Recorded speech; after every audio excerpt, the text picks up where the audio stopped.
lundi. On vient de se taper 200 km à pied en 6 jours. Ça vaut bien un petit week-end, non? Ici, il y a la mer. Là, il y a les fridolins qui avancent. Et nous, on est là, sur une petite bande de terre qui rétrécit. Comme au lavage. Mais la lutte n'a plus aucun sens. Il y aura que des morts stupides par ici.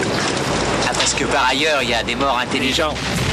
Jean-Paul Belmondo dans un film d'Henri Verneuil, Week-end à Zuidcote. Lundi, à 20h45.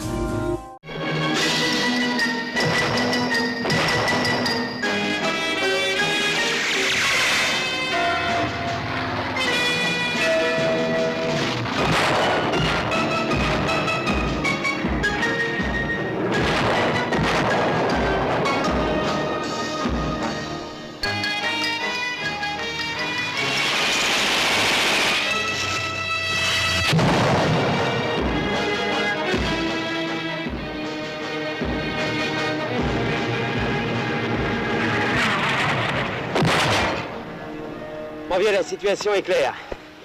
Ici, il y a la mer. Là, il y a les fridolins qui avancent. Et nous, on est là, sur une petite bande de terre qui rétrécit.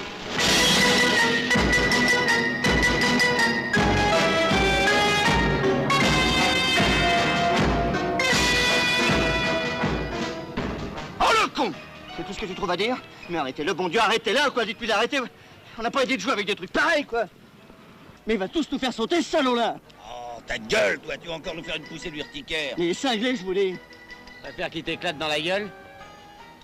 Mais arrête-toi, bon Dieu, je tiens pas à mourir, moi. Moi non plus. Français à gauche. Anglais à droite, Français à gauche. Tu voulais t'embarquer, hein? C'est ça? Ça te gêne? C'est pas ton intérêt. Calcule un peu, bon Dieu. Des bombes sur la gueule pendant toute la traversée?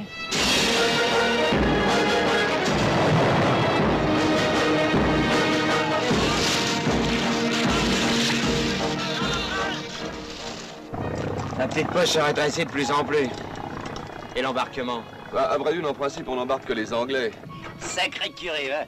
Fiez-vous à eux pour être toujours bien informés, hein. Ils fourrent leur nez dans tous les trous, ces sacrés curés. Le curé t'emmerde, tu comprends? Dis donc, t'as un drôle de vocabulaire, toi, pour un ecclésiastique. Je m'adapte. Ce que je reproche à la plupart des gars, c'est de s'y faire, justement. S'installe dans la guerre. La vérité, c'est que tu as peur. Tu ne veux pas rester parce que tu as peur. Tu es un lâche.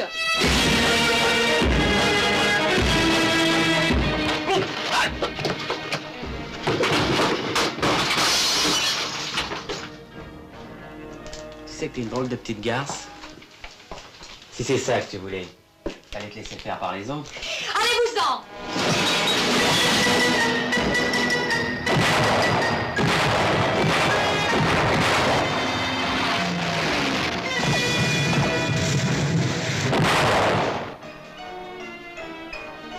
On vient de se taper 200 km à pied en 6 jours.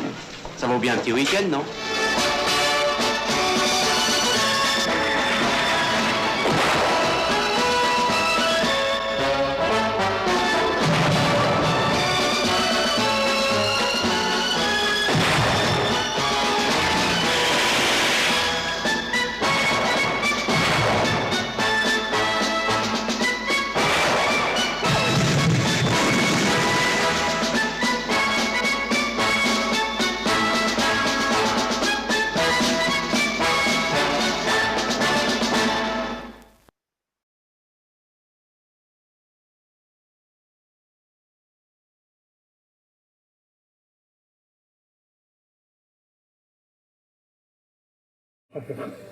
En 1940, René Stellar vivait ici, au beau milieu du port de Dunkerque. Il avait 16 ans lorsqu'a été déclenchée l'opération Dynamo. Pendant toute cette période, je n'étais vraiment pas à mon aise. J'avais une peur bleue, comme tout le monde d'ailleurs. Un peu partout ici, il y avait des bateaux à quai qui étaient coulés. On savait que j'embarquais, mais je ne suis jamais allé sur la plage pendant l'évacuation. Devant Dunkerque, une flotte hétéroclite de 1400 bateaux se relaie. En 9 jours, 340 000 soldats français et britanniques sont évacués vers l'Angleterre. Le père d'Andrea faisait partie d'entre eux. Il a réussi à nager jusqu'à un petit bateau parce qu'il était un bon nageur. Mais beaucoup de ses amis n'y sont pas parvenus. Ça a été une expérience très difficile à vivre pour lui. Pendant des années, il ne nous en a pas parlé. On a décidé de faire ce voyage parce que je voulais savoir où mon père avait combattu.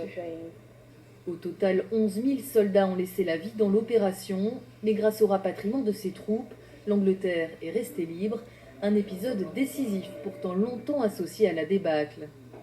Les étrangers ont compris ce qui s'était passé ici, pas les Français. On considère que 40 c'est quelque chose de pas très glorieux, donc on n'en parle pas et on a enterré le truc. À Dunkerque, une association entretient le souvenir de l'opération dans ce mémorial. Une très large majorité de visiteurs est d'origine étrangère.